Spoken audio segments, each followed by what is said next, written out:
Hello and welcome back to On the Workbench. Today we're taking a look at some drywall with a quick tip for you on finishing drywall in a basement or a garage. Okay, there we go. Hopefully you can see something maybe a little bit different than what you're expecting here.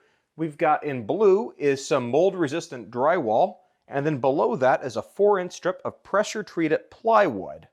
Now why do I have 4 inches of pressure treated plywood there? Well, it's very simple. In a basement or a garage floor,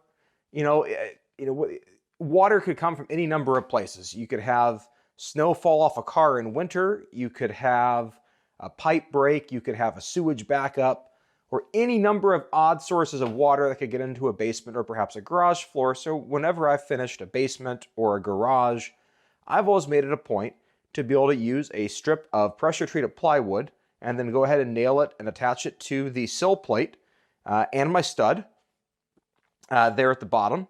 And then I can come back here with a Sharpie or a Inkzall and then be able to mark where my studs are in these little black lines, which helps provide an extra reference when I go to actually attach the drywall. So I've got a 1/2-inch plywood here, pressure treated of course, 1/2-inch drywall above it, mold resistant drywall as well.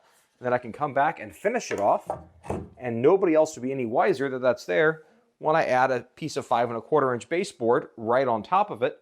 And I've got the extra layer of protection in the event of a pipe break, sewage backup, seepage in a basement, snow falling off a car in winter, or any number of sources where you might get water on a basement or a garage floor that I know my drywall is going to stay dry unless it's a really catastrophic event, that I've got this extra layer of protection to buy me some peace of mind and to make this job go a little bit faster, because those lines give me that little extra reference when I go to attach my drywall.